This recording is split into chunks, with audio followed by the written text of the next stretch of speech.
था फैक्ट्री में।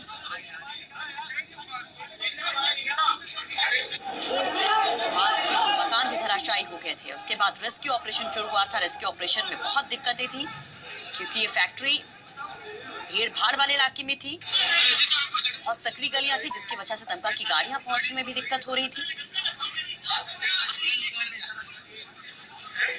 तो एक बहुत बड़ी लापरवाही थी यहाँ पर प्रशासन की, कैसे यहाँ पर अवैध तरीके से फैक्ट्री चल रही थी। कल की तस्वीरें देखिए और अंदाजा लगाइए कि किस तरह से धुआं निकल रहा था। यहाँ पर हड़कंप बचा हुआ था, आसपास की बिल्डिंग को खाली करवा लिया गया था। एक बहुत बड़ा हादसा जिसमें अब तक 7 लोगों की मौत हुई है। एक और शख्स ने दम तोड़ दिया है, जबकि 10 लोगों की हालत गंभीर बताई जा रही है।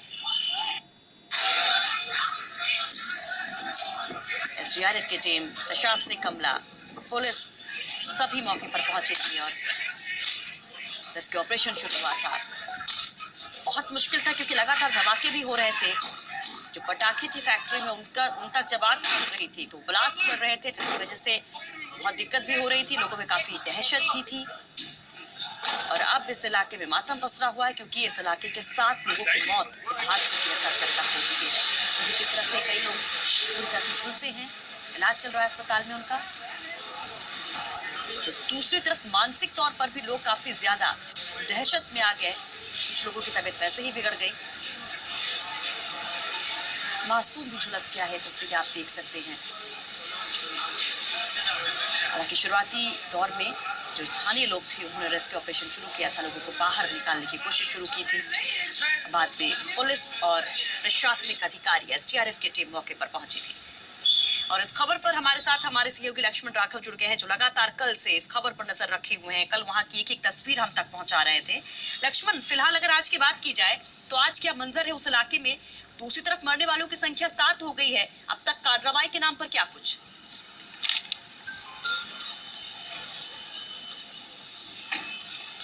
देखिए सुषमा, आग है, आंसू है और बेबसी है। इसी तरह का मंजर है।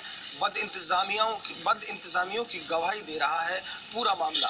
जिस तरह से उस रिहायशी इलाके में फैक्ट्री चलाई जा रही थी, निश्चित तौर पर सवाल खड़े हो रहे हैं। 7 लोगों की मौत हुई है।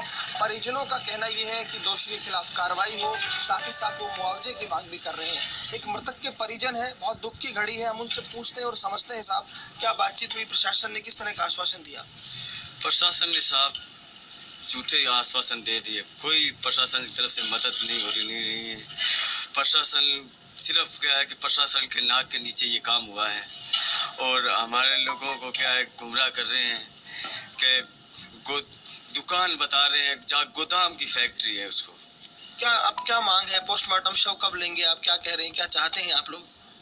हमारी जब मांगे पूरी होएगी 25 लाख, एक बंदे को नौकरी और हर रिहायशी इलाके के अंदर ये जो कारोबार चल रहा है इन कारोबार को बंद किया जाए। लेकिन बहुत बड़ी बात कह रहे हैं कि वास्तव में ये बहुत जरूरी है कि जो रिहायशी इलाकों में इस तरह की और भी फैक्ट्रियां हैं उनके खिलाफ भी कार्रवाई हो। हमारे साथ पार्षद है आदर्श शर्मा, उनसे हम जान लेते हैं। आदर्श जी, बहुत निश्चित तौर पर लापरवाही रही कहीं ना कहीं प्रशासन की, अब आगे की तस्वीर क्या? ये वाकई में बड़ी दुर्घटना है और दुखद दुर्घटना है और प्रशासन के नाक के नीचे हुआ है और प्रशासन लापरवाही बरती गई है इसके अंदर और इसको फैक्ट्री को पहले से जांच करके बंद करनी चाहिए थे। मगर अब परिजनों के जो शव का इंतजार किया जा रहा है, परिजन शव के लिए मुआवजे की मांग कर रहे हैं। जिला प्रशासनिक अधिकारियों को राज्य सरकार से अवगत करा के तुरंत इनकी समस्या का समाधान करा जाए, जिससे पोस्टमार्टम करा के इनका अंतिम संस्कार किया जा सके।